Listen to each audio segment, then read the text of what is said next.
Hey y'all, it's the Brave Producer, and we're going to talk about policies and procedures today.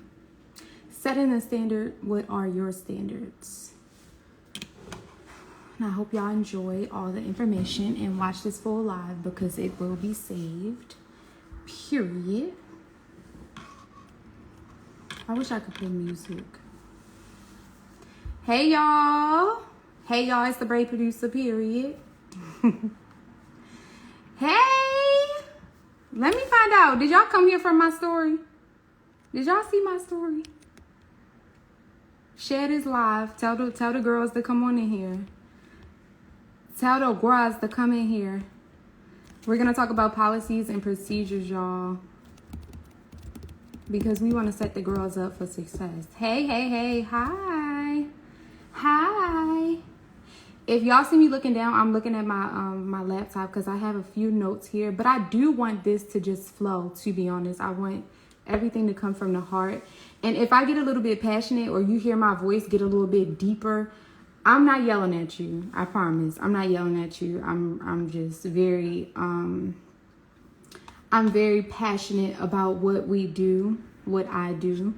And also too, I know and I live better ways in this industry, the beauty industry, particularly. You got a notification. Okay, y'all turned y'all notification on, period. Yes.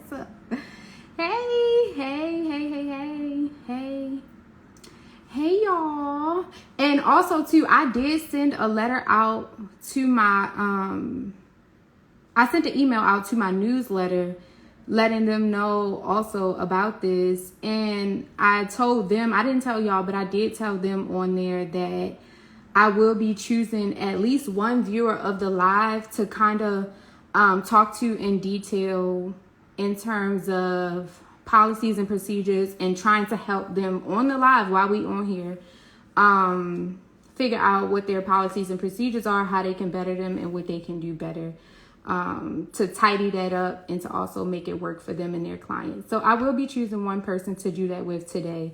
Otherwise, I will be also making this a service. So if you enjoyed this live, you will have the opportunity to be able to work with me at some point in this aspect. And I hope that all the information that is shared, y'all get to take y'all notes, use it, implement it, all of that. Like take it for real.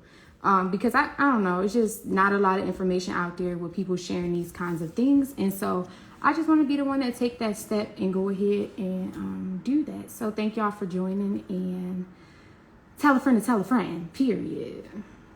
Okay. So with that introduction, we're going to go ahead and get started. Okay. I do have a few notes. And before I even go into what my notes are, I just want to say this, y'all. A lot of times, I had to say a little prayer. A lot of times, when we run into problems with clients, I know it's easy to be like, oh, the client did this. Oh, the client did that. Or, oh, the client shouldn't have. And, you know, it's easy to say what the client did. But how many of us actually look at ourselves and how we handle the thing, or what we might have missed in order for the situation to be what it is? Saying that to say, I want to lay a base that, I was about to say, I know somebody not calling me while I'm on here. I want to lay a base that if you're going to be successful in this beauty industry, or even successfully have and keep your clients, you must always put yourself at the root of the situation. Put yourself at the root of your business. Put yourself at the root of how you do things, how you operate, how you run stuff, how you interact with your clients, all of that. Put yourself at the root.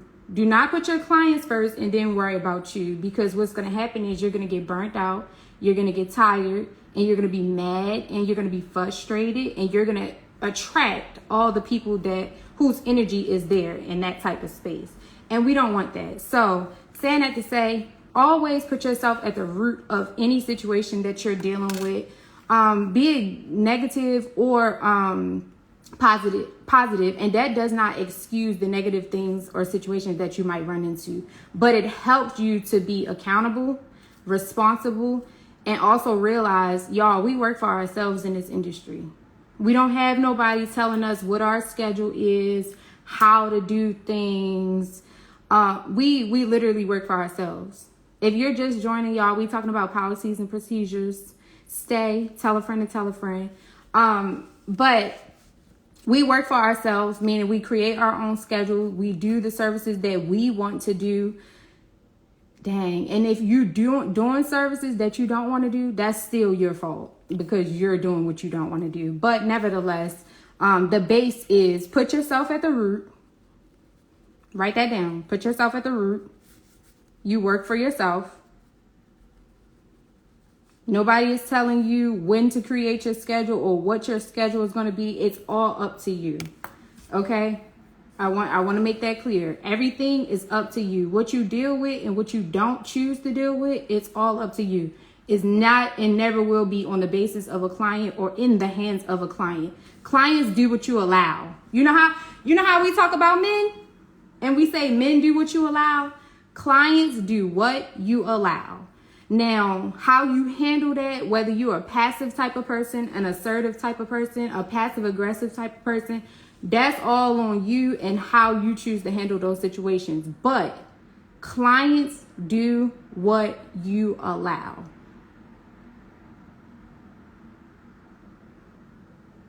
So all them clients that be coming late and you complain about them and they don't want to pay the fee, I'm talking to you. All them clients who you feel like don't listen to your rules and your regulations and all of that, I'm talking to you. Okay? And so with that, I just want to make sure I lay that base. But with that, y'all, the first thing that I want to talk about, or really just pose questions and kind of have you look into is, what are your standards? What are your policies? I feel like I need to take notes. I already got the notes, but I feel like I need to write some stuff down. What are your standards? What are your policies that you've set? And do they actually work for you? Do they actually work for you, or did you create those policies and standards based upon what you feel a client coming to you who is paying will accept or be okay with? So do your policies and your standards work for you? Are you at the center of those things, or did you put your clients at the center of them?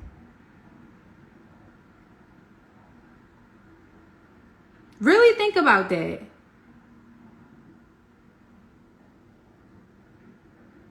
And then from there, you can ask yourself, or even just identify and analyze, what are your procedures? So what are your standards? What are your policies? And what are your procedures in operating your beauty business, or in general working for yourself? Because I know I got people that do lashes, follow me, and other hairstylists. It's not just braiders from what I understand. So answer those questions. What are your standards? What are your policies? And from there, what are your procedures to go about completing your services or handling your business or whatever the case? And when you set yourself at the root of those things, and what does that look like, right? Like, what is setting yourself at the root of these policy standards and all this stuff? Like, what does that even look like? I'll give y'all me for an example. I'm an early morning person, naturally. Naturally, I get up early. You will not find me sleeping past 7 o'clock, 7:30, unless I'm real tired and I got to be exhausted. Like, this week was an exhausting week for me. Today, I did not have work. I slept until 8:40. That might be early to some people, but for me, having wake up every other day from 6 to 7 or whatever the case, that's pretty late. So saying that to say, again, for me, I'm an early morning person, meaning I don't mind going to work early. 5:30 is nothing to me. 6:30, nothing to me. 7:30, nothing to me. Not saying that I don't get tired, because I'm human. So I do get tired and I do feel the weight of that. But naturally, I'm not opposed to working early because I'm an early morning person. Now, take for instance, a braider, hairstylist, or whoever in the beauty industry. If you're not an early morning person, you might be a late afternoon person. You might be a evening person, a late evening person. Like, that might be who you naturally are, meaning you might be okay with waking up at 10 a.m., 9 a.m., 11 o'clock in the morning, 12 o'clock in the afternoon. You might naturally wake up during that time, right? And so if you are that kind of person, especially in this industry, why would you be taking clients at 7:30? Why would you be taking clients at 8 o'clock? Why would you be taking clients at 9? If you're not that kind of person naturally.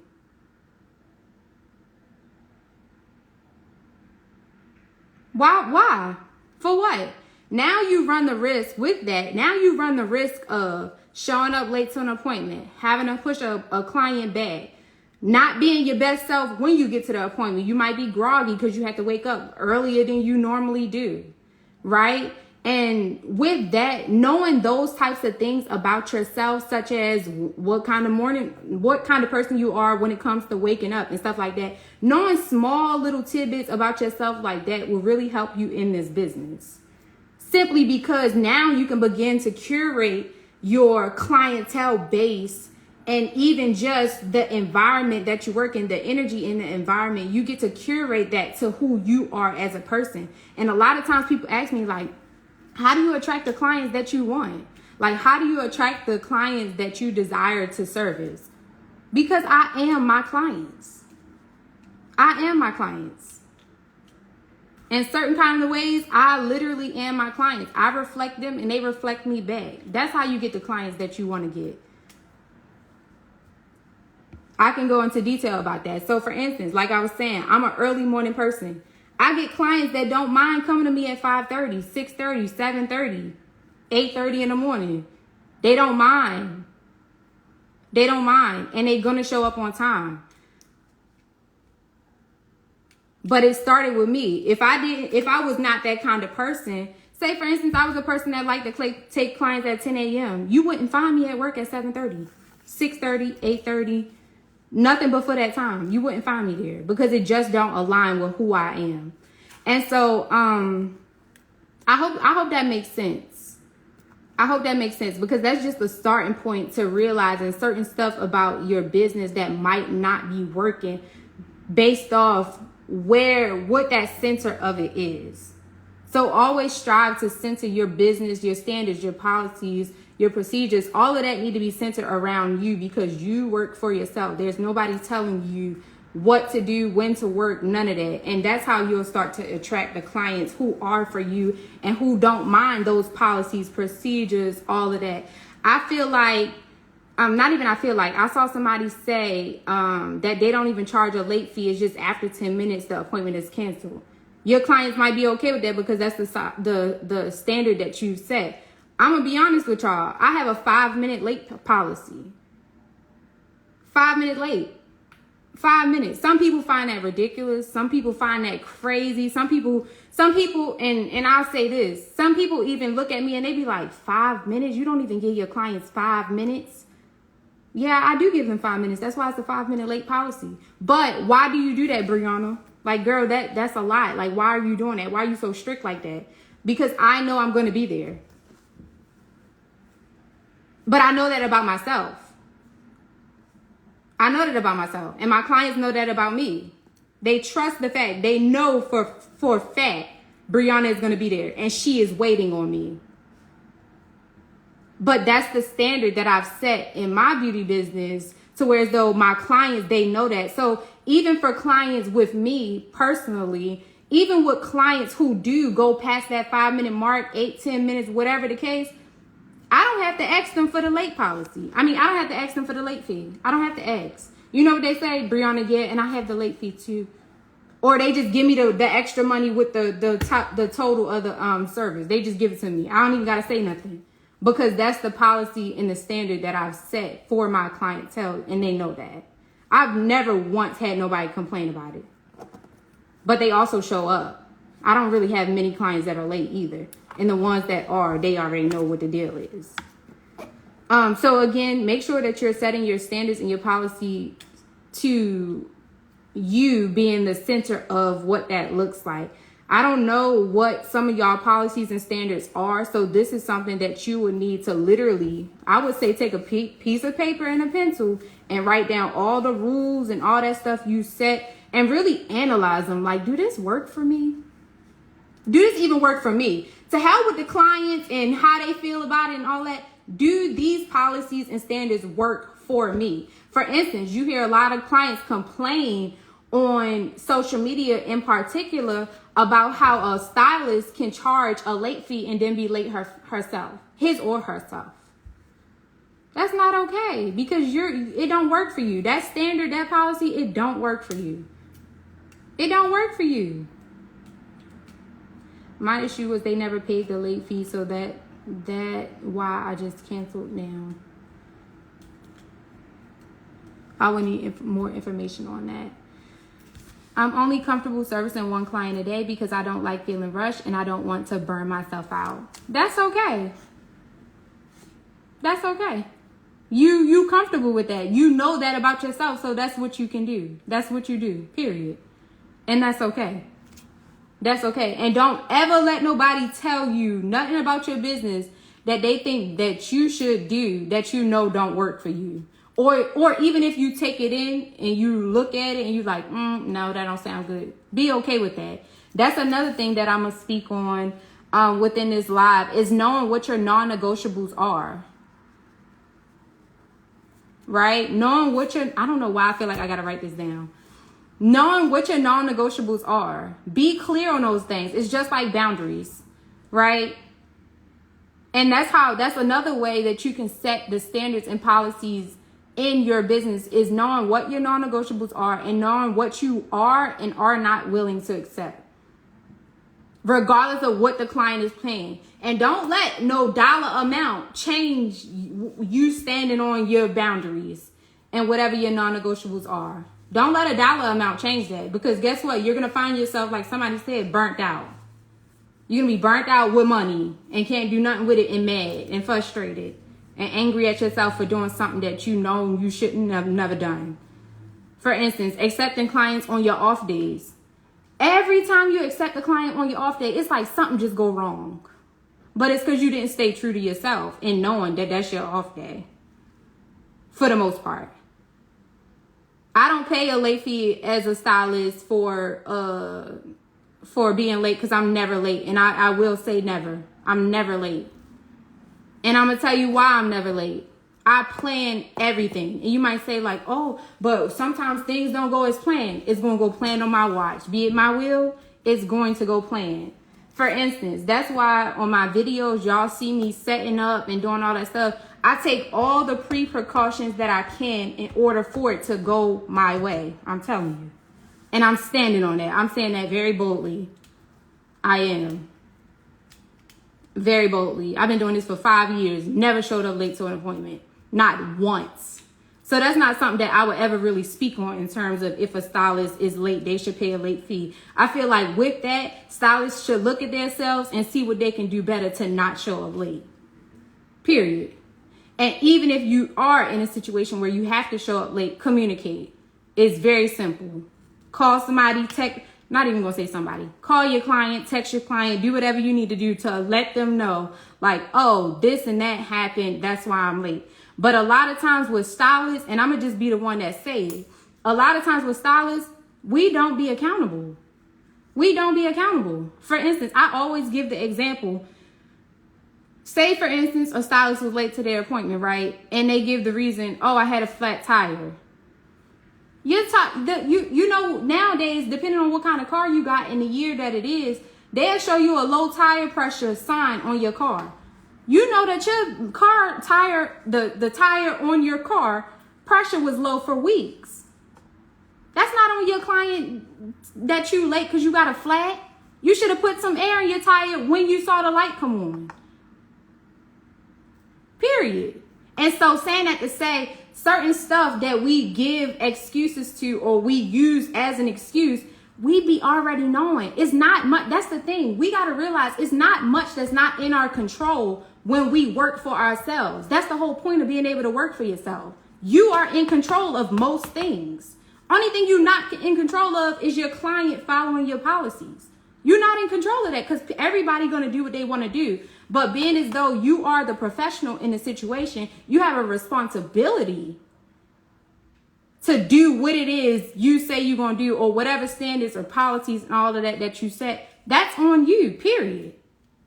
It's not on nobody else. And if it don't go right, it's always going to be on you, period. So when it comes to that late and you're a stylist, you late and you got to pay and all of that, I'm not even the type of braider that want to hear nothing like that. I don't want to hear nothing like that because it's excuses. It's always going to be an excuse to me. I'm a 16-year-old stylist, not a beginner, but I'm still learning. I'm taking my notes, period. How much is your late fee? $25. I deal with kids. Sometimes they don't act right, so I may run over time, and I always feel bad. I take money off.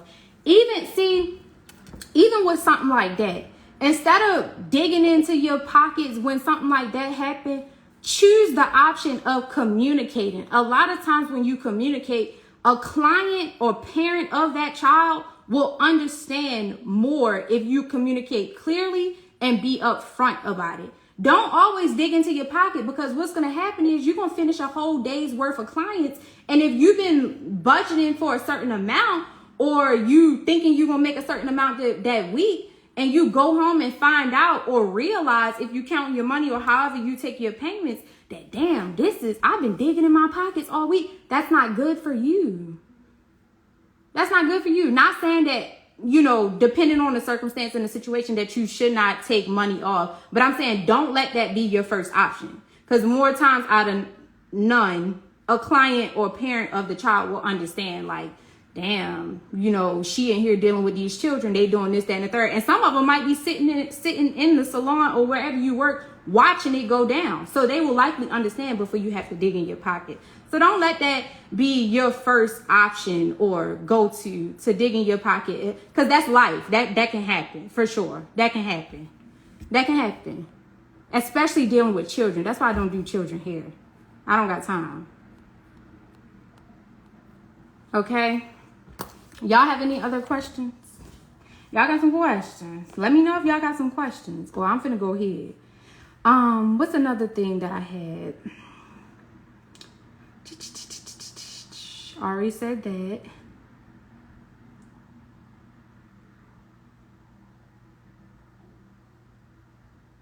Would it be weird to set a 7-minute late fee? Because I have a 10-minute late fee, but I feel 10 whole minutes is pushing it. I just want to know your opinion on 7 minutes. I think that you should be realistic about what you are willing to accept from your clients first. What are you willing to accept? Are you willing to accept them being 7 minutes late? I mean, what's the difference from 7 and 10? 3 minutes? If you're going to do that, you might as well keep it at 10. And that's another thing, y'all. Whenever we set these standards and policies and all this stuff, stick to what it is that you have said, because the back and forth is what's going to confuse your clients. And the back and forth is what not only is going to confuse them, but going to have them looking at you like, okay, girl, you let me be 7 minutes late the last time, but now I can't be 10 minutes late. Like, it creates too much confusion. You need to have one set thing and stand on that for so long, to the point where when you do give them some grace, it's like, oh my gosh, girl, I am so grateful. I am so thankful that you didn't let me slide this go around, because I really needed it. Let it be a really needed it grace, or letting them slide type of thing, instead of you always doing that. Like, no. And I do understand as a person that many people might not be as straightforward or upfront as me. So if you are a little bit more passive, or you are a little bit more passive aggressive, or whatever the case, know that about yourself enough to know that, okay, I hear what she's saying, but let me take this and do it just a little bit different that fits who I am as a person. You feel what I'm saying? So you might not say it up front, like, girl, you can't be 7 minutes late, blah, blah, blah. You just might not be that person, and that's okay. But know that about yourself first. Let me see. How to rebrand properly. I want to stop servicing children, honestly, but I don't want to sound mean. Stop worrying about sounding mean. Y'all, this business that we are in is life or death. If we don't do clients, we don't eat.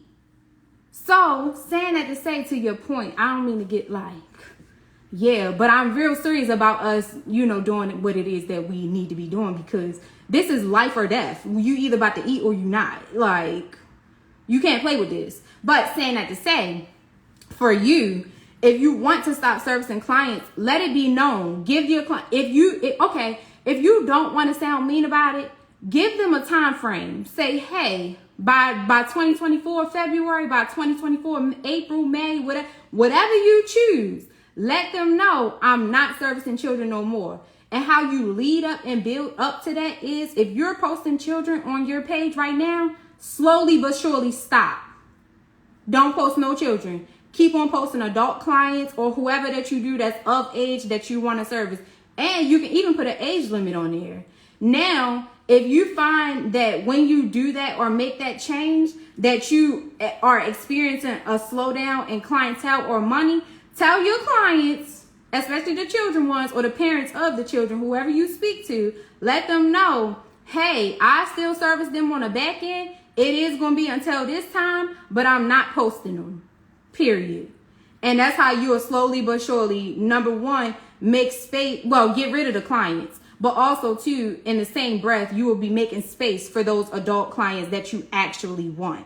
And also, too, another thing, y'all, stop being scared to do what it is you want in this industry. Period. Stop being scared. Scared money don't make no money.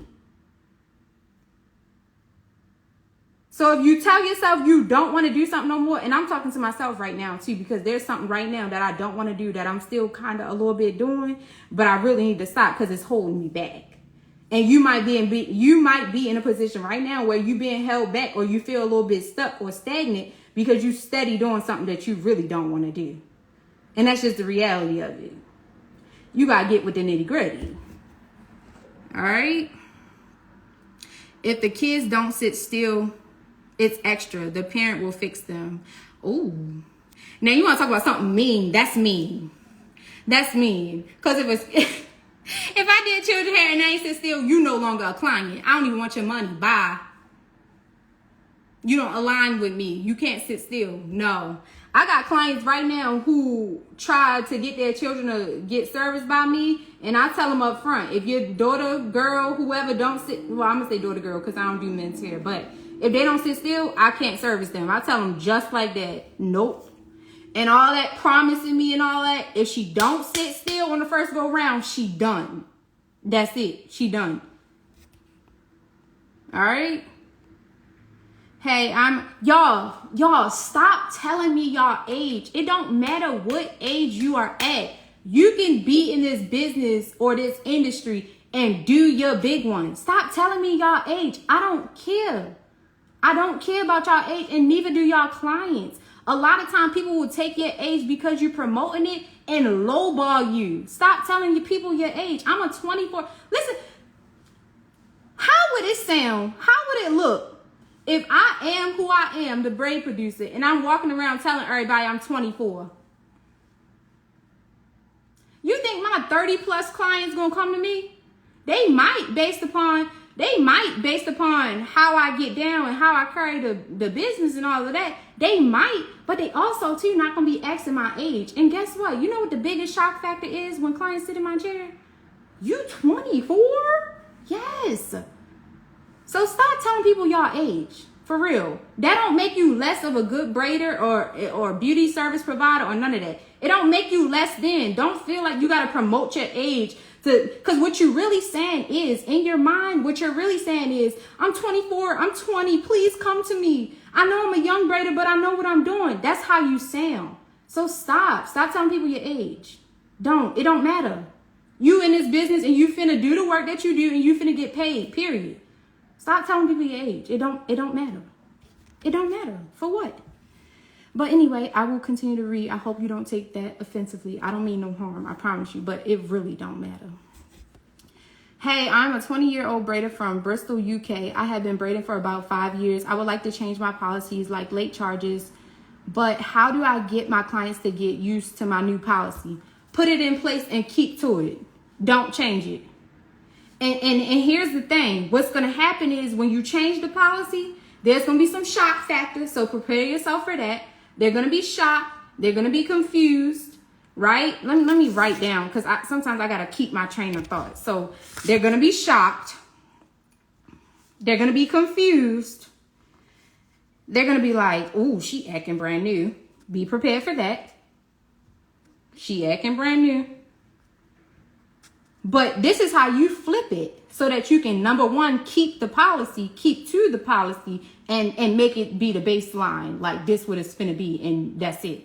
This is what you do. So when that shocked come, right, when they be like, ooh, or they, they act shocked. They act, you know how clients do.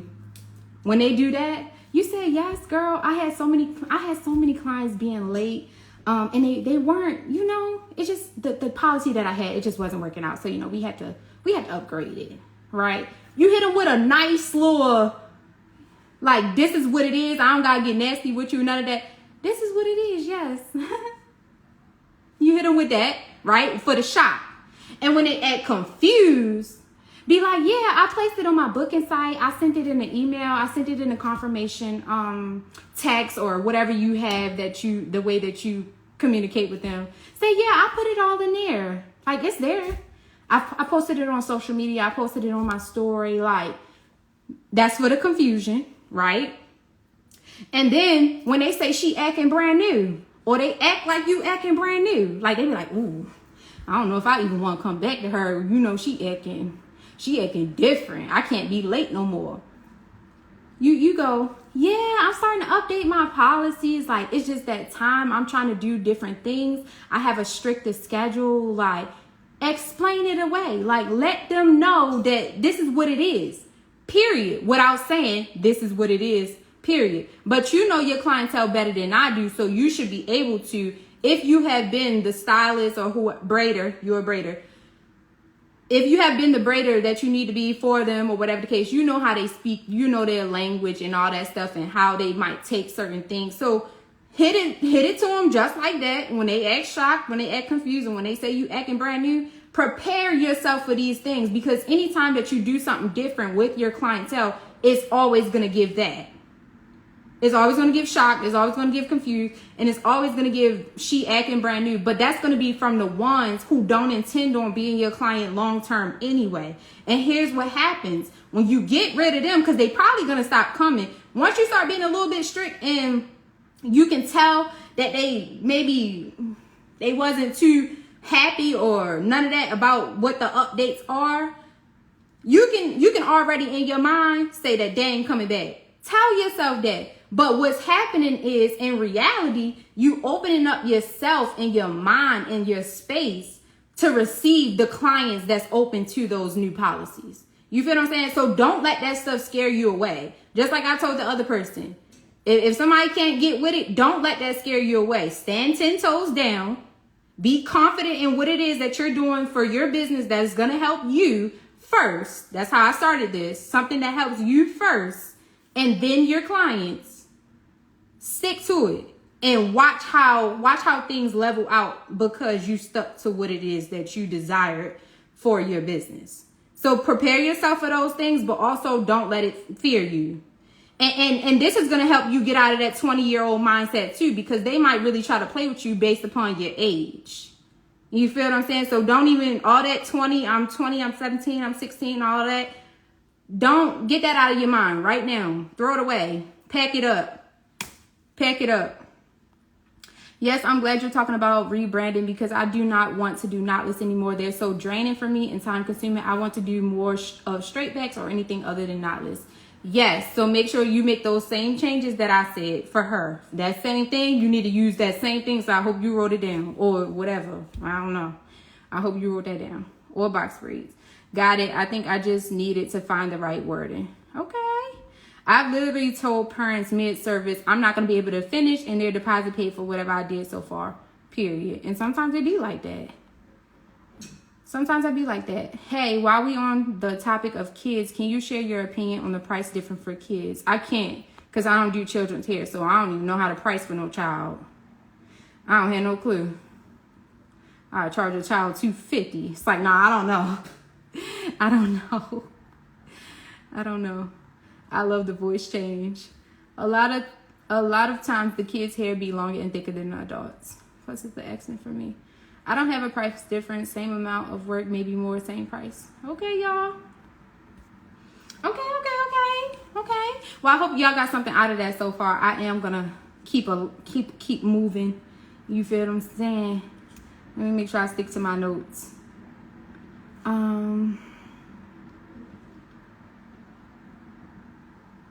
Okay. How many of us, let me ask this. How many of us know what our schedules are week by week? So meaning, do you have a standard or set business hours and business days? Do you? So for instance, for me, I work Wednesday through Saturday. If I don't work on Saturday, I'll work on a Tuesday. Do y'all know those things? And likely I work from 5:30 to 5:30 p.m. Like those are my set hours and business days. Do y'all have that? Do y'all know what those are? Or are you just taking any client that you can get at any time that you can get them? Like what's tea on that?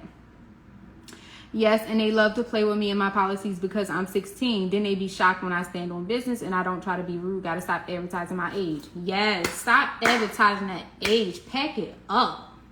I hate to go on a braided page and I see it.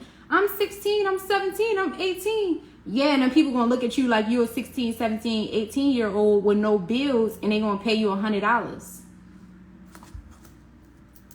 Okay, Tuesday through Saturday, 8 to 5. Definitely taking them as they come. I have a set schedule. Okay, so speaking to the people, particularly taking them as they come. Stop doing that. Get into a habit. I don't know what your clientele base is like, or if you're a new braider, I don't know any of that. But for anybody at any stage, stop taking clients as they come.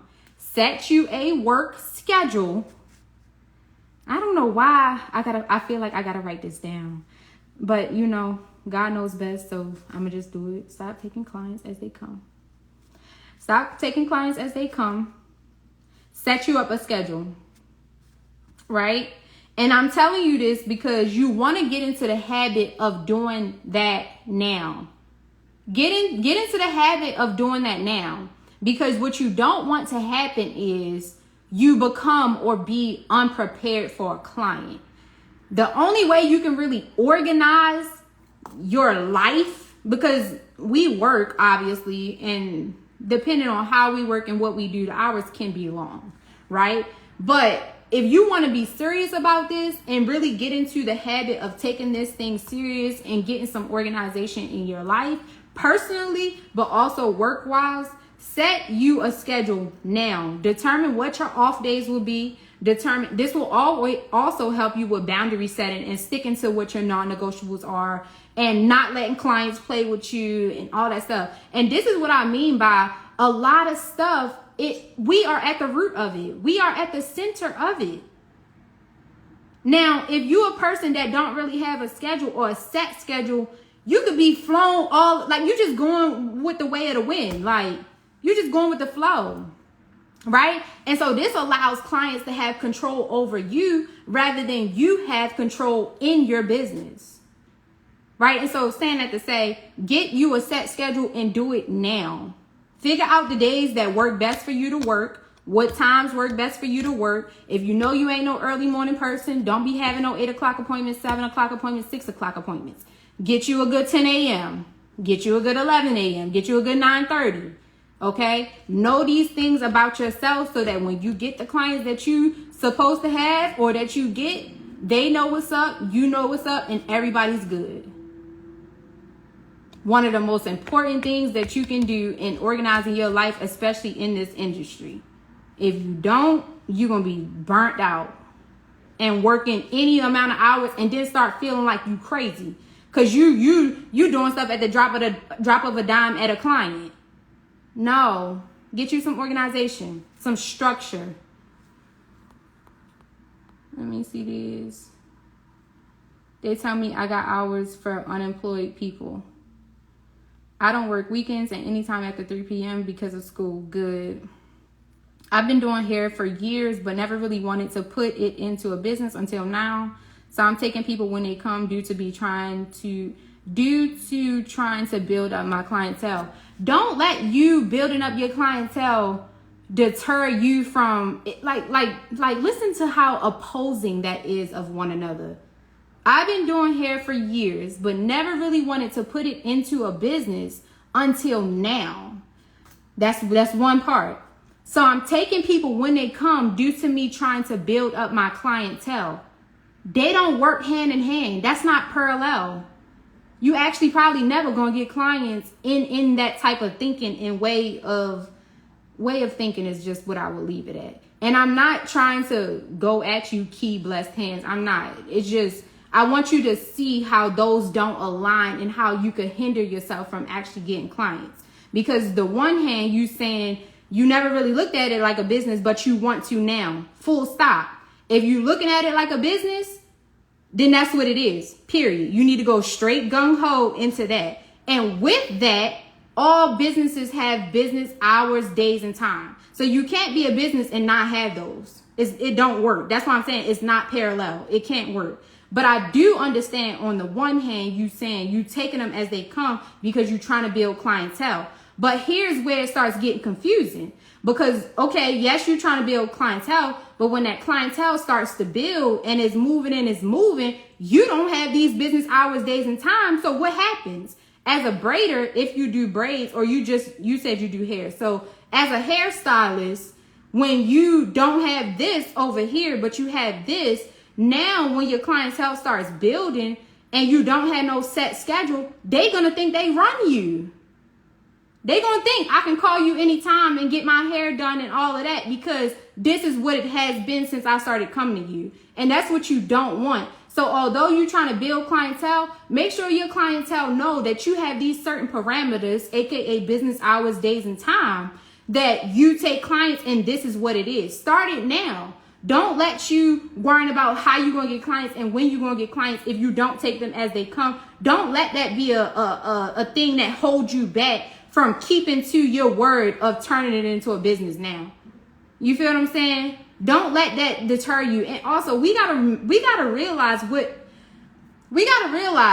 in our mindsets where we lack or where we have a lack mindset, because that right there is telling me, wow, yes, you starting a business or you want to turn your hair stylist or styling into a business. Yes, you also scared in a sense that you're not going to get the clients that you need. That don't say nothing about the client. That say more about you and how you think and what your mindset is in starting this to be a business. And if that's going to be the groundwork of, not even groundwork, if that's going to be the basis of how you started, what you think going to happen in a year? What you think going to happen in the next 6 months? As I mentioned earlier, if you already thinking like that, that's not going to do nothing but, like I said earlier, make those clients think they run you. So get into the practice of doing these things now so that by the time your clientele do grow, your parameters are already set and they already know what the deal is. And whenever they don't want to follow it no more, you know that's not the client for you. So I hope that helps. I try to do Tuesday through Saturday, 8 to 5. Not going to tell my age, but I only work on Saturdays and Sundays. I'm a licensed booth renter trying to rebuild my clientele. What the heck is a licensed booth renter? You a licensed stylist? Or what's that mean? Everything you saying is exactly why I got burned out and lost my interest in braiding. I'm starting over fresh. Ooh, thank God. I'm so pleased to hear that. See, this is the type of conversation we need to be having.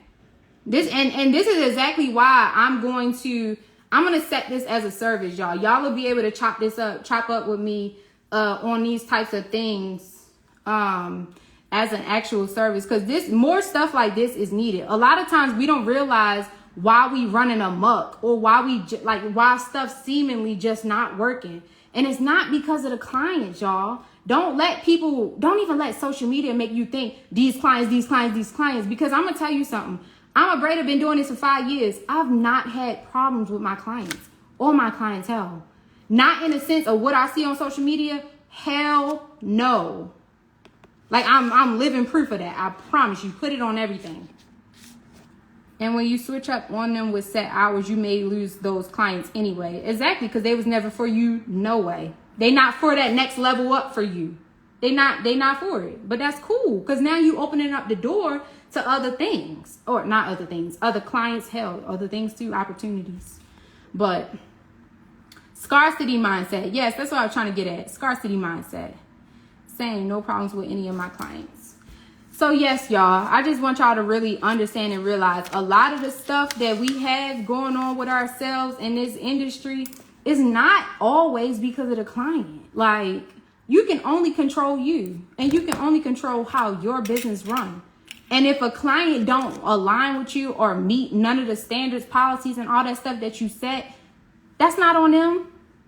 They not for you, and that's okay. And we need to realize that the longer you try to hold on to those clients that really ain't for you, or try to force them to see or fit into what you got going on, the more they're gonna go away. They don't want you as their stylist, their braider. They don't want you. Let them go. Bye. See ya. Get on up out of here. Make space. Okay? Make space, period. Oh, somebody asked me something. What was it? What made you do knotless braids only? It's the only thing that I like to do. You're a full-time braider. Do you do other things on the side? Yup. Full-time braider. I don't have no other job but this. That's it. I'm trying to build some things for me, though, with this, but I don't have any other job. Nope. Hey, friend. Hey, Gua. Yep. I don't have no other job. This been my only job. It's been my only job. Okay, we talked about non-negotiables. All right. Let me go down my list, because I told y'all I got a little list. I need a water break. 1 second. Excuse me. I'm going to save this live, so I don't want me in there drinking the water. But, okay, so the next thing on my list is, and let me know if y'all got any questions. There's a few people in here. Let me know. Get your questions answered now. Okay, so my next thing is anticipating the needs of your clients. What do they need? I mentioned earlier how I always get questions about, how do you attract your clients? How do you attract the types of clients that you need, the type of clients that you want? I told y'all earlier that I am my clients. Who my clients are is who I want to be when I'm sitting in somebody else's chair. Meaning, I want to not have to worry about nothing. Whether my stylist gonna show up on time, whether the appointment is gonna start on time, whether a shampoo is included, whether I gotta bring my own hair, whether I gotta bring my own products, whether I gotta have my hair prepped in a certain kind of way, how my remaining balance is gonna be paid. I don't want to have to worry about none of that. I want you to be able, as the stylist, for me, I want you to be able to give me all my information prior to me getting to you. And so because I am that way, and by me wanting to attract clients that align with me naturally, right? I have already in my mind, and even I've gotten this written down somewhere, I'm sure, but I have anticipated the needs of who I want my clients to be. And so with that, I basically do everything that I would want my clients to desire or to have, I give them. I'm anticipating the needs of who I want my clients to be. Does that make sense? Does that make sense? So for instance, like I mentioned earlier, I know I keep talking about time, but time is so important, y'all. Time is so important. But for instance, with the whether you're an early morning person or late afternoon person or whatever the case, for me, basically all my clients book in the morning. Like I don't have, well, that's also a standard of mine. I don't have no appointments in the afternoon. I tried to work in the afternoons one time, but it's just not for me. And I know that about myself, so I don't even have those types of appointments. And even if it is, it might be something that I done booked in person, and me and the client is okay with that. And that's what our deal was. But saying that to say, when it comes to anticipating the needs of your clients, for instance, with the early morning, late, all of that type of person, whatever kind of person you are, do you want clients that book you at 7:30 in the morning if you're not a morning person? Likely not. So for you to be that kind of person and to anticipate the need of your client, you're going to want clients who more so are okay with booking at 9 or 10 or 11 or 3 in the afternoon. I know one person said they take clients after 3 because of school. You're going to want those types of clients who can take that time or that availability and get serviced by you. So how do you anticipate those needs? You think about you. What do you want from a client or even for yourself, being as though you work at 3 p.m.? What does that look like? Do you want to have to prep the hair on the day of? Do you want to have to prep any of the tools, utensils, all that stuff on the day of? Do you want to have to do that? Do you want to have to shampoo a client at 3, which will make the install time longer? Like, what kind of needs can you anticipate? Would that person want a snack, want to drink a water? Do they need to freaking get up and walk a little bit? Do they just want to sit down? Are they tired? Should you have a reclining chair? Like, anticipate the needs of your client based upon when it is that you work, what kind of person you might want them to be. You might, if you're a person that take clients at 3 p.m., you might want some chill clients. Or if you're not that kind of person, you might want some clients who, like, they don't mind listening to trap music to keep y'all woke for the duration of the service. You feel what I'm saying? So anticipate the needs of your clients in that sense. And that's how you attract the clients that you want, because you already know what those types of clients who you service need. And you can start that off by knowing what time that you service clients. For instance, me as an early morning person, even though I don't offer coffee, which I probably could, you know what? That would be a good idea for me. Let me write that down. I could probably offer coffee because I work so early in the morning, even though I don't know how well they do come in with Starbucks. See, that's what I'm saying. I'm speaking to myself too, because I could offer coffee. I work in the morning. I be wanting coffee too. But I like to make my coffee at home though. So, but nevertheless, this is what I'm saying. Anticipate the needs of your clients so that way you don't have trouble or problems with with getting the clients that you want, the ones that work for you. So you ain't got to have all these horrid stories about what a client didn't do, what she could have did, and all that stuff. Like, know what it is that your clients want. And then also from there, you might ask the question like, well, okay, I anticipated their needs. I kind of know what they need, what they might want. How do I market this? Show it in your videos. Show it in your pictures. A lot of times we advertise and market on and using social media. Do not be afraid to put yourself out there. And I know when it comes to content, you probably heard that 1,000 times over. But if you looking at anybody that did market some stuff, look at my page, girl, and tell me what you think about my page and then what my clients do. So don't be afraid to put yourself out there, for real. You might not know how to, but that's when you can come talk to me. Okay? Because I told you I'm going to make this a service. So I got you. If you need help, I do got you. You will be able to book this as a service. Don't worry. I'm telling you now. Don't worry. But nevertheless, you might ask the question like, how would I market this? How would I get more people to know that this is how I am, or this is what I do, or these are the types of clients that I want to deal with? And I would say this.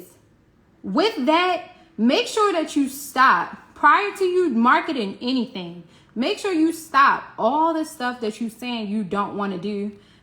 Stop dealing with the clients that you don't want to deal with, and stop talking about them. Stop talking about them. Don't even bring them up. Like, let them be a itty bitty string on your pinky finger that you don't even notice it. Stop talking about them. Make way. Make space energetically in your environment, in your tone, in your energy, like everything. Make space for the clients that you do want. Okay? Let them know you here and you waiting on them and they waiting on you. Okay? In your content, in your pictures, in the videos, and how you carry yourself, all of that. Let them know that you here and you waiting on them, and this, you the braider or hairstylist or whoever you are that need them. Or they need you. Okay? So another thing is making sure that you have a routine, a process, or a system that you work from. And in that service that I mentioned about, if you need help with that, I will help you with that. But making sure that you have a routine, a process, or a system that you follow in order to keep your policies and procedures not only running, but in place. You definitely need a routine, a process, and a system. they all interchangeable, so they likely mean similar to the same things, but you might think about it differently, which is why I'm saying all three. But make sure that you have that, and so you know how you work, you know how you like things.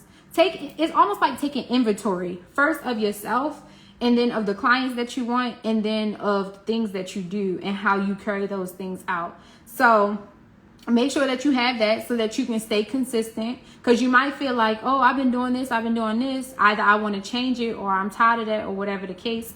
So keep a routine, a process, or a system, so that you can keep consistent, and you won't be wondering why did I fall off? Maybe you fell off because you didn't keep up with your routine, or you didn't change something in your process, and now it's time to get used to it with whatever change that you made. Okay, so sometimes you're not just going crazy and, things just going bad. You might just need to take a look at your routine, what it is, or what it is not, and either keep up with it or fix it. Not even that it's broken. Update it is what I would say. Update it. And so the next thing is communication. Y'all, I want y'all to know one thing. When you're dealing with these clients, you are not talking to your friend. They not your friends. Even if they are your friends, when it comes to business, they not your friends. Y'all might have some friendly conversations, yes, but don't let that friendly spirit of y'all's friendship, or whatever the case, interfere with whatever standards, policies, and procedures you have set. That goes back to when I say, like, when you allow clients to do one thing, they just gonna keep on doing it. It's not going to change. It's not going to get better. And you're going to be pissed. You're going to be mad. You're going to be trying to figure out, what can I do differently in my business? Why isn't this working? Go back to your standards, policies, and procedures. But that's the importance of having those things lined up, because you can always refer to them. Anytime you start getting stuck, anytime you start getting fearful, anytime you start feeling like this ain't working, blah, blah, blah, go back to those things. And if you need to update some stuff, update it. If you need to get rid of some stuff, get rid of it. But if you don't have those things set, you're not going to know where you are, basically. It's like driving without a map, Google Maps, or whatever the case. And the only reason that you don't use Google Maps or maps in general is when you know where you're going and what you're doing. You can look at that same thing in your business. Look at your standards, policies, and procedures like a map. If you don't got it, you must know what you're doing. If you find yourself lost, baby, you need to pick it up. Okay? You need to pick it up. Refer back like a map. All right? But I was talking about communication. Even with that, say for instance, you having a problem with your client, right? You can always refer back to what your standards, policies, and whatever it is to help you stand firm and strong in a situation where you might be experiencing a problem with a client. However, I realize the issue with us in this industry is sometimes we don't know how to communicate what those policies and standards are in a way that is professional, that is respectful, and in a way that our clients understand. This to help with that, you must understand who and what your clientele are, how they talk, and likely it's a reflection of you, to be honest. They likely a reflection of you, so you need to really dig in your bag about who you are, to be honest, so that you can understand them more, and maybe even why you're attracting them. But saying that to say, I know somebody mentioned earlier, like I couldn't figure out the wording. I didn't know what to say necessarily. And I just think a lot of times that happens because we are not clear on what those standards and policies that we have set are. Because if they were already set and already worded properly and all of that, you wouldn't really have an issue with that. Now, some situations that you might not, some situations where it might be a little bit different than what you may have experienced could be difficult to communicate or kind of weird to communicate. But I promise you that when you have those standards and policies and stuff set, that you can always kind of like, not navigate. You can always kind of, like wiggle your way back to your policies and say what you need to say based upon whatever the situation or circumstance that you're handling or dealing with. But again, I will have this as a service, y'all. So we can definitely get that situated, get that figured out based upon you specifically.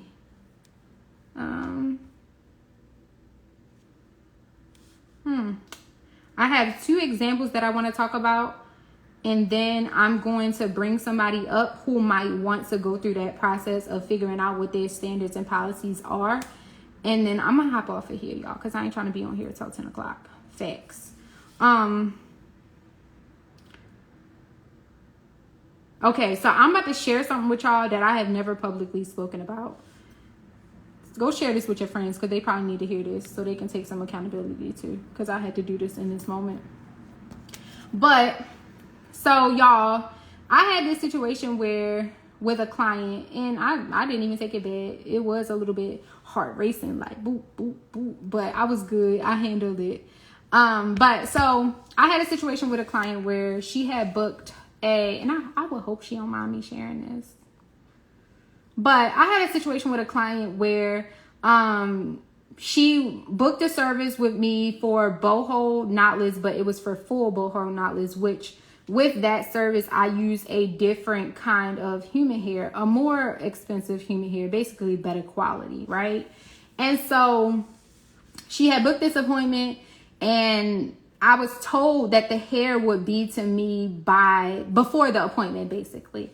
I was told that the hair would be to me before the appointment. And so then I found out that the hair was not gonna be to me before the appointment. And so when I figured that out, or when I learned of that, I was with a client, and I wasn't finished my client until like 6 or 7 in the evening, something like that.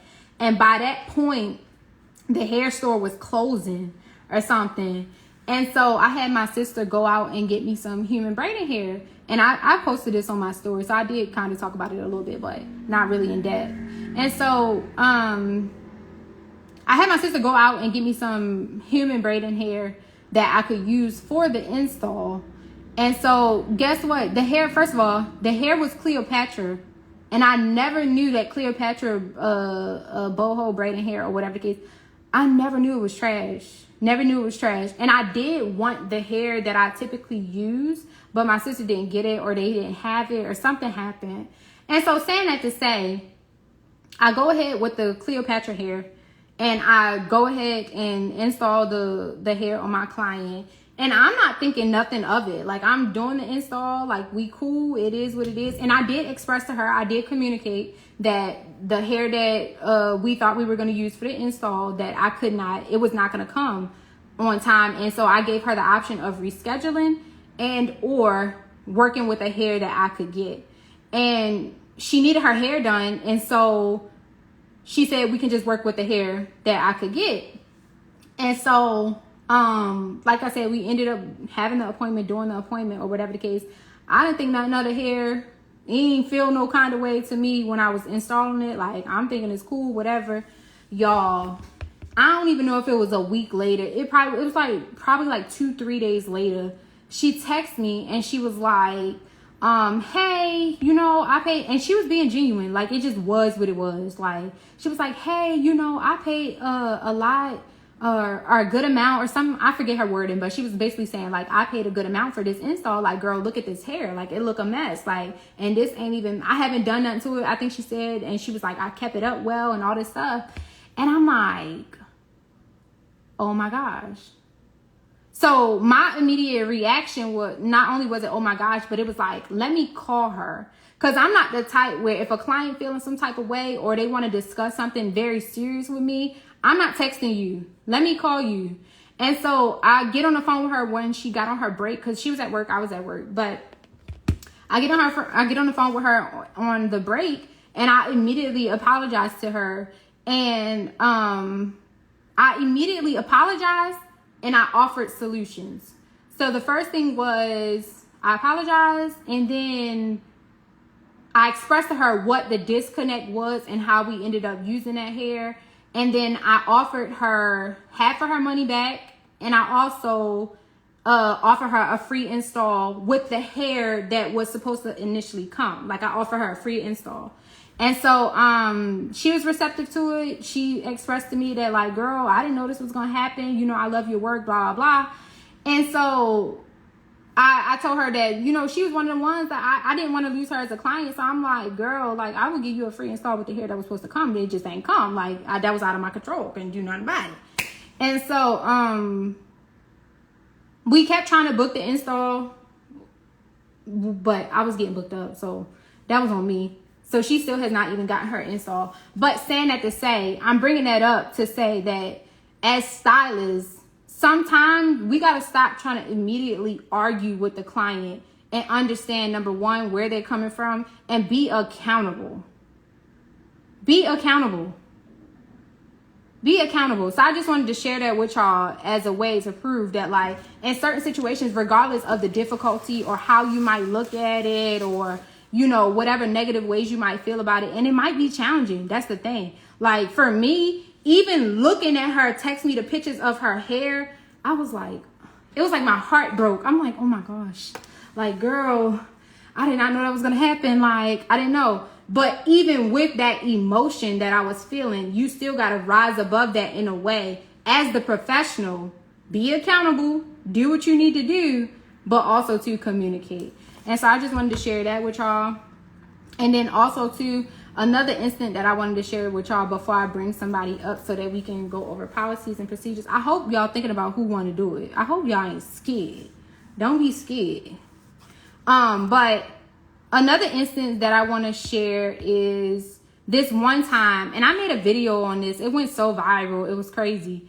But I made a video one time about when I had a no call, no show. And here's a situation where I did not stick to my policy and I got played with in my face, right? But I'm okay with that because, like, I should have stuck to my policy. And I kind of thought about that after the fact. But I had a client who she didn't confirm her appointment. And my policy is if you don't confirm in a certain amount of time, and it's like hours, like I give you damn near a work day. It's like 8 hours or something. If you don't respond, I go ahead and cancel your appointment. And you might think like, girl, if they don't respond, they could have gotten a car wreck, Girl, you booked your own appointment. You knew when it was going to be. I don't want no excuses, okay? I get you might get off late and all of that, but at the same time, just like a client might got stuff going on, so do braiders or hairstylists in general. So saying that to say, I text the client her confirmation. She never responded. I emailed her because, like, again, what if something did happen to her phone? I don't know. So I took the precaution with that. I emailed her. No response to the email. Called her like twice. No response to the call. And so I did do other things. I didn't just text her and cancel it. I did do other things because I'm thinking to myself, like y'all might think, like, girl, some stuff could happen. Yes, it's true. Some things could happen. But with that, I still went ahead and prepped for her appointment, even though I didn't hear back from her, which is not my policy, not my standard. If I don't hear back from you, your appointment is canceled, it's done, it's over with. And so I didn't stick to my policy. I didn't stick to it. And guess what she did? No call, no show. But for me, that was not only a message within that situation and that client that I should have stuck to my standard. It also was too just a reminder that, like, once you set whatever the policy is, the standard is, stick to it regardless. Unless you want to get played with. And I feel like a lot of times that's how sometimes we get on here and we complain about these clients, because either we don't know what our standards and policies are, or we just not sticking to them. We got them, they there, but because maybe a client or two didn't pay attention to them or didn't follow them, that we think we can just let it fall off. And I'm here to tell you, girl, don't do it. Don't do it. Whatever you set, let it be that. And yeah, don't go against it. Don't go against it for the best of you and for the best of your clientele and your future clients and all of that. Don't go against it. So with that, that is the end of the chat about policies and procedures. I hope that y'all enjoyed. And if there's anybody here that wants to go live with me right now so that we can go over their policies and procedures, and don't be embarrassed. Don't be embarrassed. I'm going to get you all the way together, friend. If there's anybody that want to join, I'm going to give y'all 2 minutes 3 minutes. It's 7:07. I'm gonna give somebody until 7:10. Here go this being my policy right now. I'm gonna get somebody until 7:10 to want to join, and let's do it. So who wanna join? Who wanna join live? And basically it's gonna go like, we go over what your standards and policies are, possibly what you have been experiencing with your clients that are problems for you, and then your standards and policies, see how they fit, don't fit, and what you could do better to make those things change, and also to help you just generally. So is there anybody that would like to join and go through that process? I'm gonna be patient.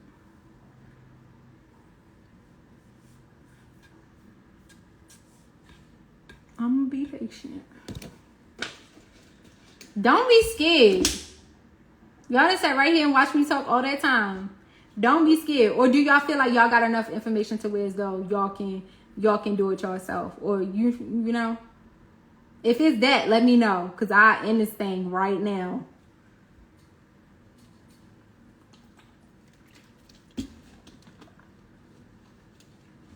Did that no call, no show make a deposit? Yes, for sure. 100%. Want to, but I'm riding to dinner now. Okay, friend. So where y'all at? Where y'all at? But I am happy that I did this live. I feel kind of relieved. And I hope and pray that y'all got the information that y'all needed, and just a little bit more sound ground to realizing that you work for yourself. You run your business the way that you see fit. But with that, don't abuse the authority or the control that you have in that. Be righteous about it in a sense. I ain't trying to get churchy on y'all, but like, do your due diligence. Do what's best for you, and then ultimately what is best for your clients. Don't take advantage of nobody, nor what your policies and standards are. Yeah, y'all came in late. I told y'all I was finna be on here, and I know some of y'all watched my story. I told y'all I was finna be on here, but it's okay, because I am gonna save the live, so y'all will get a chance to rewatch. And again, thank y'all for joining. We got 1 minute left. Don't tell me why y'all being scared. I don't like that for y'all. I don't like that for y'all. I don't like that for y'all, but it's all good, because I talked a lot and I'm getting a little parched, so it's okay. It's definitely okay. It's definitely okay. You're so welcome. Y'all are welcome. Thank y'all for joining. Oh, it's 7:10. It's the Brave Producer, y'all. I'm out. Bye. See, I stuck to my hair by IKEA. Now, why would you say I will at 7:10? You really gonna wait until the last minute? I know your clients be waiting until the last minute. Come on, girl. Do you really want to go there? Okay. You lucky it's 7:10, because if it would have been 7:11, girl, you would have been done. Because I was sticking to the standard, period. Let me see, friend.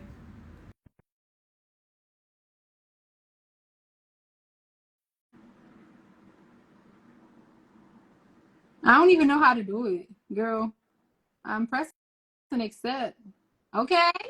Hi. Hi. I'm so sorry. I'm literally scrambling. Like, how do I do this? Let me just put it there. Like, I want to do it.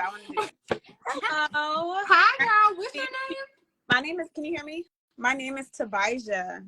Tabijah. Ooh, yes. I like that. Yes. My middle name is IKEA Rose. So that's kind of where I got the hair by IKEA from. Yes. Okay. All right. Well, I'm not gonna hold you for too long. But okay. So tell me, first of all, tell me your Instagram name, because I'm gonna look it up on my other phone just to make sure I can see. You got a booking site? Yes, I have a booking site. So my Instagram is Hair by IKEA. IKEA is IKEEA. IKEEA. Yes. Okay.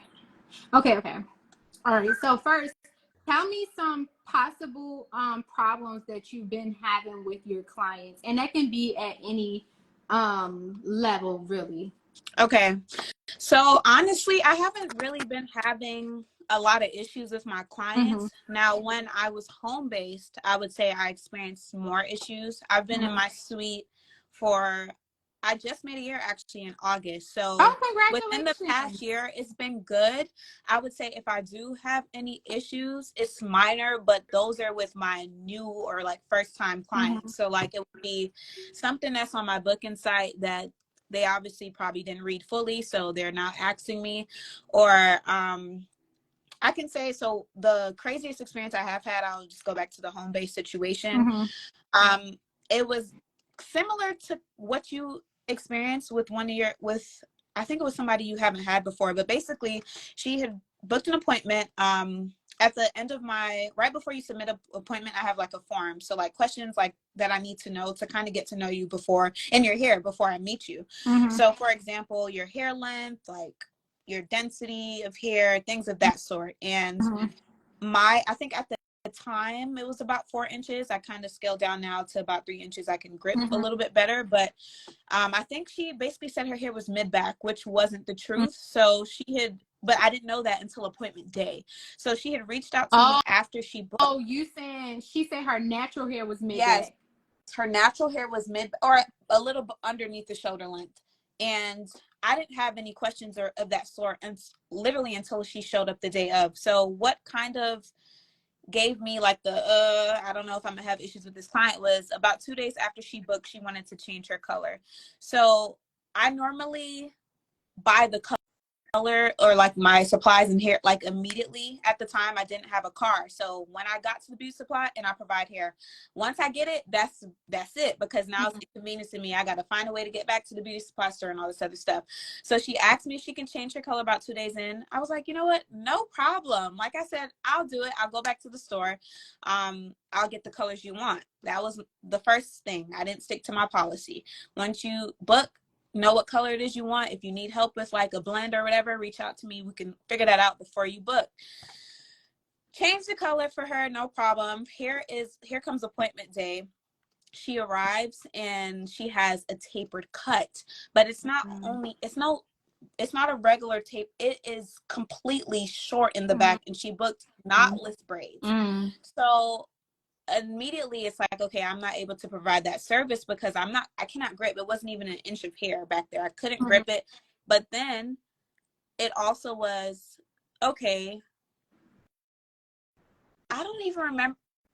It got to the point where I was trying to offer other styles. Like I offer crochet curls, like just different styles that I can still like appease to her situation. Like she needed her hair done.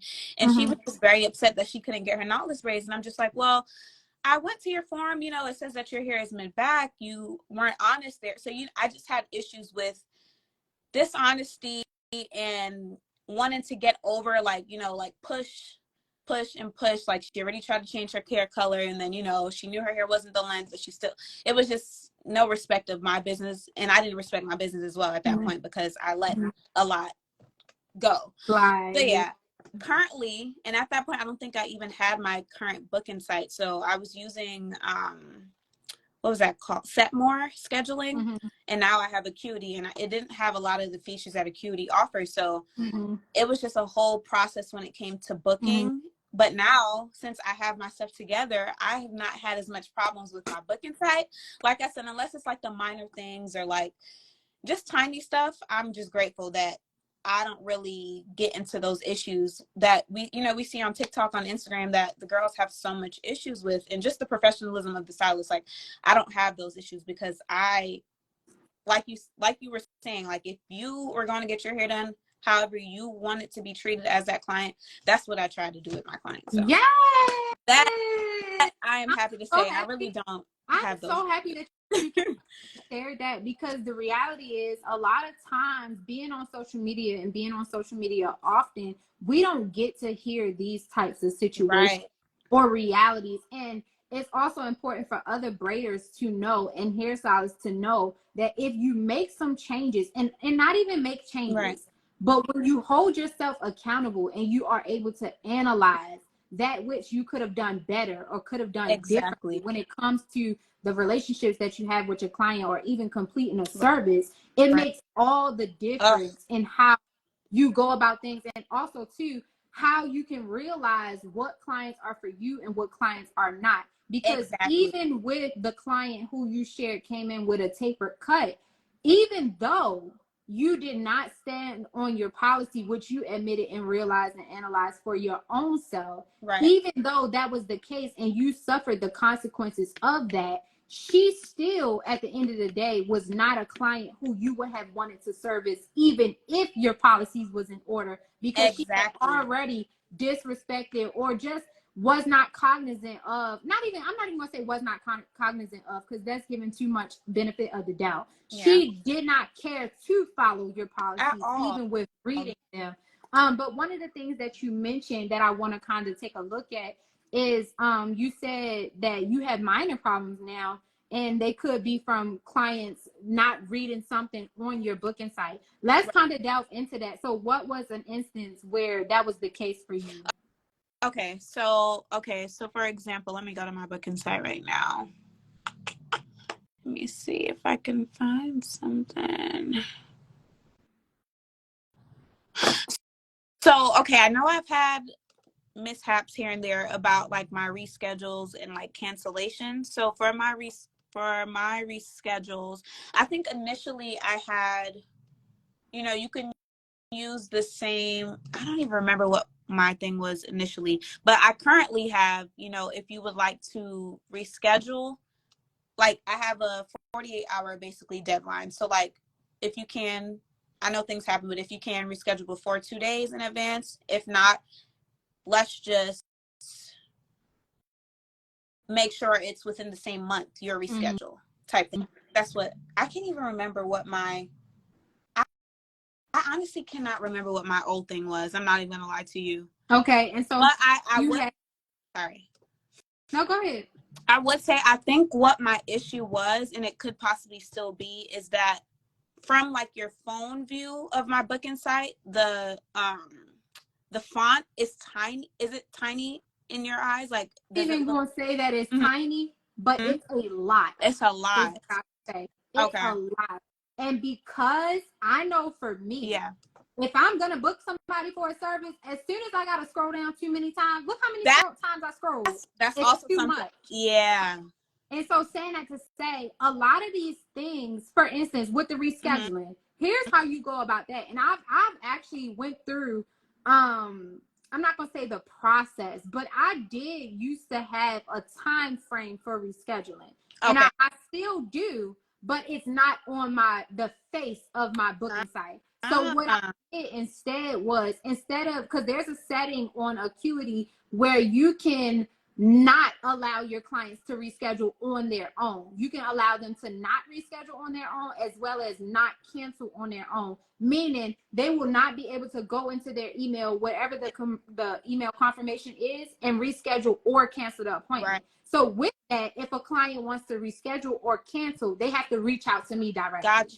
And because you have to reach out to me directly, here's where I can express to you what the policy is and tell you that up front. You're not reading that nowhere. You're hearing that from my mouth. Gotcha. Or even if it's in a text message, like you're hearing that from me directly. Gotcha. Right? And then we both have that understanding that, okay, here's when you're going to reschedule, and I'm going to do it on my end. You don't have the privilege of rescheduling because you don't run my schedule. Meaning, if you're trying to get a certain date and I work earlier in that day, but that's the day you want, and it possibly could be some availability, but I'm feeling like it's not going to work for me, you can't just go on my schedule and book that. Maybe I want to do a service in that time frame that's less than the amount of time that your service would take if I let you book that. You feel what I'm saying? But that's me having the control over it, not the client. Okay. So I would definitely say change that up. And then also too, look at some of the things that you have on here now and realize what is dire. Know what is extremely important for these clients to know. Because this COVID, that's not dire. You can put that in a confirmation text or a confirmation email and let them know, hey girl, you gotta wear a mask, or you don't. Like, that's not something that need to be on the face of your booking site. Everybody know we still in a pandemic, regardless of what the news show. That's just our environment right now. Right. And there are people still wearing masks, regardless of if we choose not to or not. I mean, or do. And as far as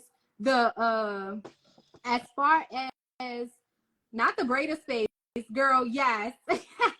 I'm gonna put a service up after this live.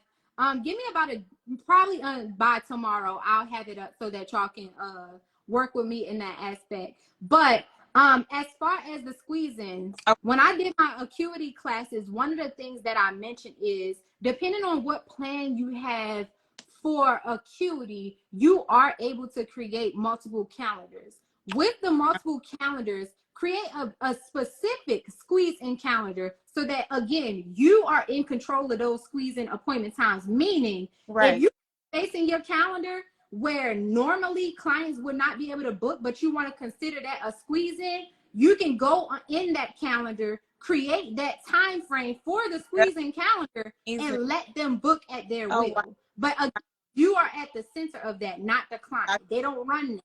They don't just get to call you and say, hey, you got time for this? And then you got to go check your schedule and all of that. No. Make a calendar for it and put that in there, period. Okay. Right? And now you done freed up COVID. You done freed up rescheduling and cancellations. And you done freed up squeezing on your booking site. That's all gone. And I hope y'all taking notes because a lot of other y'all need to do this too. Because I'm pretty sure y'all booking sites look just like this. A lot going on. You feel what I'm saying? Okay. And so, as far as the appointment day, I would definitely say take that off. Put that in a confirmation email. How you going, Ikea? Now, how you going to tell these people have a positive attitude? Ikea, who are you? You don't because you know how those energies. No, I know what you're gonna say. I know what you're gonna say. But guess what? Mm-hmm. Think about it. Who is in control of you? You're right. So if somebody come into my good old space, right, that I have made my own, you work in a salon suite, that's your space. Right. When they come in there, even if they in a negative attitude, they got some type of chip on their shoulder, something. Yeah. That's not yours to take on. Number one, that's not yours to take on. Guess what you can do though? Just like the Bible say, I don't care if you're religious or not. Just like the Bible say, when somebody got a negative attitude, what you do? You treat them better than how they treat you. And guess what? All the time, it's not even about you.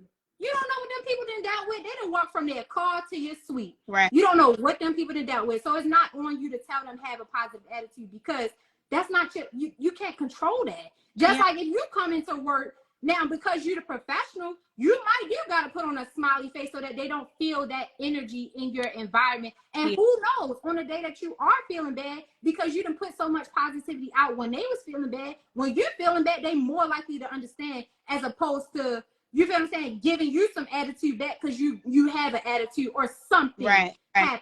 You feel what I'm saying? So throw that away. Throw that away. Throw that away on the booking site. Huh? It's a lot of fluff. I can... Right. And the reality is a lot of us, I saw a quote and I wish I screenshotted it on this phone so that I can share, but it was the most beautiful quote I saw before coming on here. And basically what it was saying is a lot of us don't have boundaries. We have emotional walls built up. And the reason that I share that with y'all tonight is because this is all this is, emotional walls, because you done dealt with a client or two or more who done gave you attitude, who didn't follow the rescheduling policy, who didn't do this, who didn't do that. And so now because you frustrated out of not communicating or not knowing how to switch it up to get them to do what you need them to do, now you emotional. Yes, you're right. You're right. You see what I'm saying? You're right. That's so because what it be. Right. What you don't want to go through again. So you put it all right there. You just... You feel what I'm saying? And so with that, that's no longer a boundary. Yeah. That's an emotional wall that you done built up because you done experienced such again and again and again. And basically you tired of it. But this is why I always stress the people in this industry is that if you don't do some self-work, some self-development in your personal life, when you get in this business, the same way that you run your personal life, the same way that you handle problems and difficulty and all that stuff in your personal life, you're going to do it in this business. Right. You're going to do it immediately. And a lot of the disconnect that we face is because we have not worked on ourselves enough to know these things. And so we take it out on the client and now we feel like the client the problem. No, baby, you're projecting. And I'm not only talking to you, I'm literally sharing this with everybody on because everybody on here is in this industry, are friends or clients of this industry, and y'all know what's going on. Well, maybe y'all don't know what's going on, but y'all can understand what I'm saying, basically. Right. And so let us be mindful of these things. And I'm so glad that I chose to do this live. Thank God, because this is something that I think about daily, especially when I see the attitudes, the disconnect, the trouble that we're having. And I'm just like, I run my business and have for the last 5 years. Yeah. It don't have to be like this. But I'm also a very self-aware person in the sense that I pay attention to me. Yeah. I pay attention to how I do things. And if y'all would see my personal life, y'all, it looked just like how I run my business. I love it. The exact same. I'm very routine based. And this is not to talk about me. It's just to use me as an example that you also can do this. Everybody can do it. You just got to figure out who you are, what you want your business to look like, even if you ain't there yet. Even if you're not there yet, you can get there, you can be there, but you gotta be cognizant. You gotta be aware of where you're trying to get to, basically. Just like I was saying earlier about the map, letting the standards and policies be your map. It's the same thing. Have something that you can look back at and refer to and use so that you can get yourself out of the emotional aspect. Because at the end of the day, business is business. Right. When you deal with these white people, Indians, Chinese, all these other people, business is business. They're not talking to you about no emotions. They don't care if you don't got the money. They don't care if you don't want to follow their procedures, policies, all that. You can get out. Right. They're not having no whole debacles and all this stuff. But again, we are Black people. For most of us, we are Black people. And so we have our own inner issues that curates this type of environment. And I understand that. But also, too, I know the other side with that is that you can do better. Like, that's just all there is to it. We can do better, but we have to know. And so that's why I'm here tonight sharing this stuff, because it just it's just things that gotta be said. And our awareness has to be raised when it comes to business and how we operate, because not everything is the client. I promise you. Not everything is the client. And so with that, I don't want to belabor the point. I do want to tell you some other things about the thing. You probably already got it or can see what, like you mentioned, the fluff. But that you can take out is also the late policy. That's not something that needs to be on there. That's also something that can go on a confirmation email, or even if you send out a confirmation text at before the appointment. However you decide to do it, that don't have to be on there. And I promise you, when you decrease the amount of stuff here, they don't have a choice but to look at the confirmation email, because if you take this from this to almost nothing, they're gonna be like, where's the information? How do I get ready for my appointment? Right. And now you gotta look at the confirmation email, because now you need this information. It's not here for you. You can't refer back to this. Ain't nothing on here for you. You gotta go to your email. Right. Right. So anything that you feel like, girl, I can put, and with that, don't overbear the confirmation email. Don't pack it up. Keep it real simple. Make sure that some of the stuff that you want to say, make it one sentence. Okay. Don't start making it a paragraph. Don't start adding no emotion behind it. None of that. Make it one sentence, period. And even if you have to bold or highlight or use different fonts, increase the font size. Okay. Like, but keep it very simple, because again, you want them to read it. And outside of you, this is another thing that I want to say. A lot of times we say, oh, clients don't want to read. Clients don't want to read. And you're not the first person that I heard say this. Mm-hmm. It's not that clients don't want to read. They don't want to read this shit. It's too much. It's too much. I'm not in school. I'm not reading no damn book. I don't have my Kindle. I don't want to read this to get no hair done. And you know what? Y'all, if y'all watching this during the replay, I'm sorry. I'm sorry. But it's real. It's real. Okay. They don't want to read this. It's not because clients just don't read. Clients just don't read. No. Right. But I want to go back to where you said as stylists, we put up an emotional wall when it comes to our booking site, because you try to steer clear of but that wasn't on your booking site, but how you just the horror stories you hear on social media, you like, I don't even want to deal with that. It's right here. You can't say you haven't seen that. After you submit this, that means you've seen it. Yeah. So do you not ever fear that? So for example, you said like your schedules, like they have to come to you. I actually never knew that was something on here, so I got to look into that. But they you to reschedule. How do they know what your terms are for your rescheduling if it's not here. So like when they reach out to you, they want to reschedule, and you tell them, actually you can't reschedule anymore, you have to cancel. You just stand on that, like that conversation. See, I don't really get a lot of reschedules nor cancellations. I can honestly say that, but that's only because I book out. So a lot of times people not really trying to play.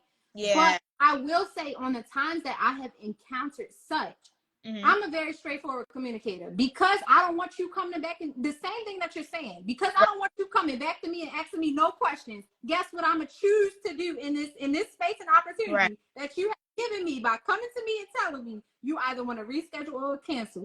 I'm out right there. Okay. I'm telling you, hey, I don't have this date available, but I may have this. Not even may. I have such and such. Like, I'm always going to give options. So if I don't have what you want available, I'm going to tell you the next best option. And you can choose between, or you can decide to cancel. Whatever you want to do, that's what we working at. And I'm going to tell you, because it don't take, like when you're rescheduling thing, it's just a number of, not a number, an amount of time.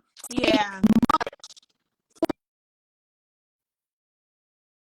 Or like to express in a message. Like, it don't take much. It's, oh, hey, you, and I've even told a client one time, you're outside the range of being able to reschedule. That does mean that your deposit is not refundable. So you'll have to book within the next month.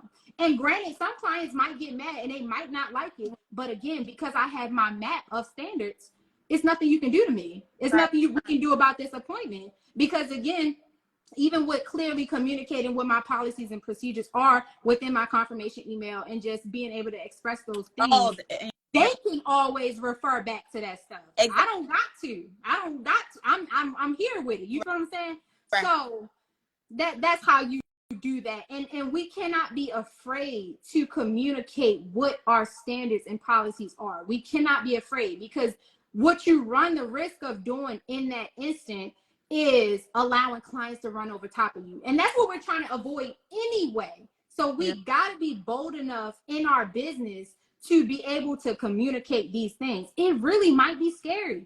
You really might not be the kind of person that's going to say it straight up. Right. But again, refer back to what your standards are and use that same language. Right. Use the same language. Don't try to, you ain't got to make it all fancy or something that, you know, you ain't got to do all that. Say what you got to say. Let that be the end of it. They might give you some pushback. They might not.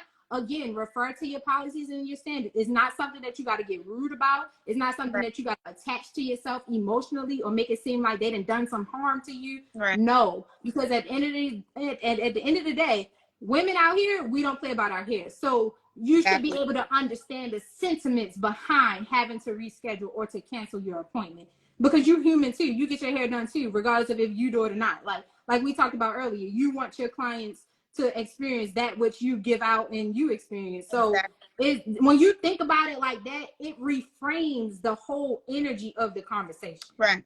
So I got you. Thank you. While I have you, if you don't mind, how do you, or tips on like navigating through the slow season that you know? Y'all, I gotta be honest, I don't really pay attention to the slow season. I was just about to say, have you? Because you be booked out. I love it. Right. And I don't mean that in a boisterous way, but I'm saying that in the sense of, even when I am not booked out for the month, y'all, and this is so good. Ooh, thank you, Allah. Ooh. Y'all, when we are experiencing a time where we are not being booked how maybe we normally are, or when it's braid season, aka the summer months, y'all, we have to not be fearful. I don't know how many of y'all on here are religious, spiritual. I don't know, but for me, I believe in God. Okay. And one thing that I have come to learn, I have undergone a certain transition in my life right now that has caused me to, just being transparent a little bit, but that has caused me to really rely on God and rely on my faith.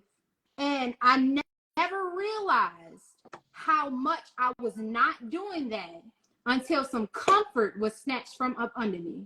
Okay. And so I'm in a situation now where I'm like, I was a little bit fearful. I'm like, I don't know how this finna work out. Like, this is unknown territory for me. Like, I don't know how to operate in this space because I haven't been in this space since I've been in Dallas, right? Yeah. And so saying that to say, when we experience these quote unquote slow seasons, I always like to, and I would tell anybody to reframe how you think and look at a slow season, quote unquote, because a lot of the times when we try to hold on to the space of being booked out during the summer, like try to envision this. Yeah. When we try to hold on to that energy, we lose Yeah. it. We lose it. We lose it, which is why when October hit, we like, ooh, we start getting scared. But August is gone. Let August go. Let July, June, let it go. It's gone. Them clients gone. That money probably already spent. Like, Right. it's gone. Let it go. So with that, there's a renewing, right?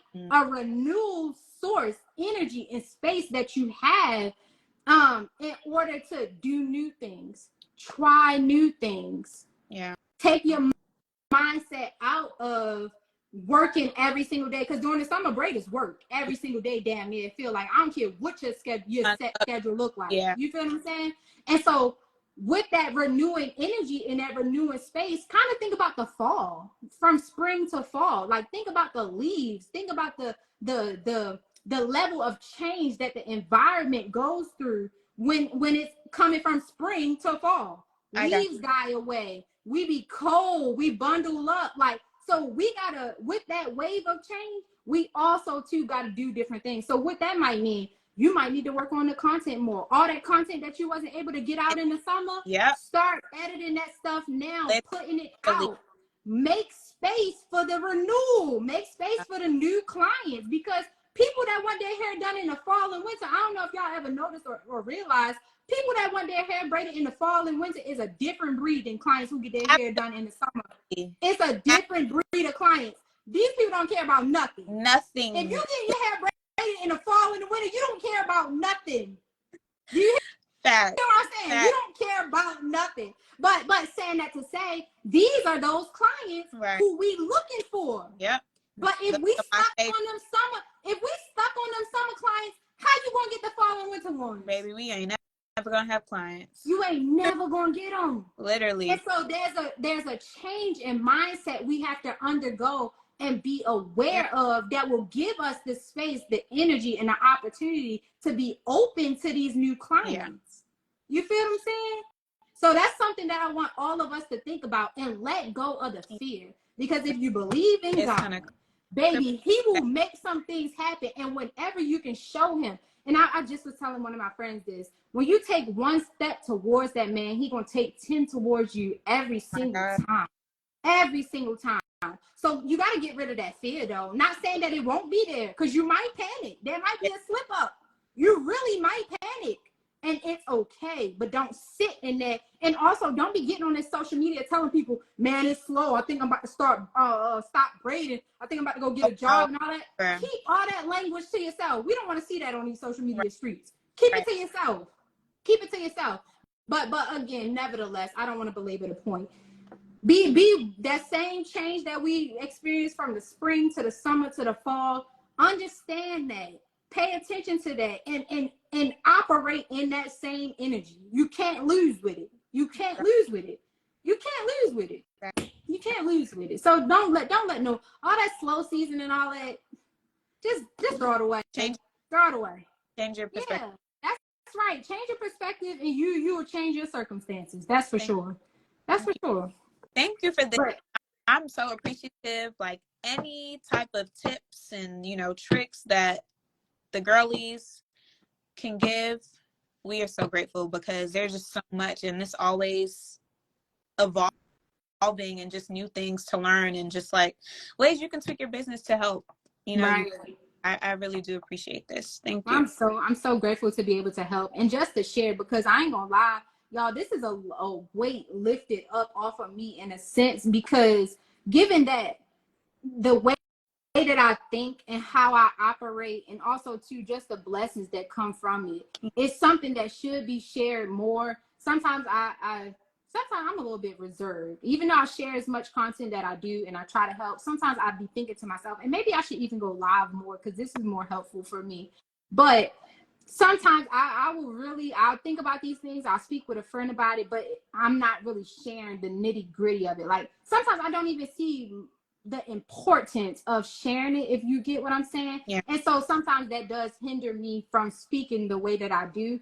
But this is something that I desire to see across the industry, and just these types of conversations to be had, because a lot of times we be in the same predicaments, like, whether we know it. Stuff. So whether we know it or not, many of us are in the same predicaments, but it's that mindset that's going to get you out of it, or you're going to be able to navigate it a little bit differently, and see your way through. So I'm really thankful for this time. I'm thankful for y'all's time, y'all's listening ear. I do appreciate all the shares and everybody that got on, and even if you got something out of it, if you didn't because you came late, I'll save it. But I do want to thank y'all, and I appreciate y'all again. So with that, I think we good to go. We can end it here. I do look forward to seeing how your booking site come along, and don't be afraid. If y'all ever want to get into contact with me, if I don't respond to a DM, definitely email me, thegreatproducer@gmail.com. I'm more likely to answer those than my DMs. My DMs get a little hectic, but yes, reach out, share with me what your process has been after you've implemented these changes and all of that. Let me know how I go. You know, I do look forward to hearing from y'all and conversing with y'all as well. I know sometimes people might think like, oh, she has a large following, she's not gonna respond, she's not gonna do this and all that. But I'm not like that. Like, I love it. Sometimes I can't respond, but like if I can, I'm definitely finna respond. Especially if I don't feel like you're trying to I don't want to make it bad, but like if you're not trying to get over, I can feel the energy. You feel what I'm saying? If you're genuine about it, I feel you, and we can chop it up. But nevertheless, yeah, thank y'all, and I'm gonna end this so I can save it before I forget. All right, have a good night. Thank you. See y'all. It's the Brave Producer. I'm out.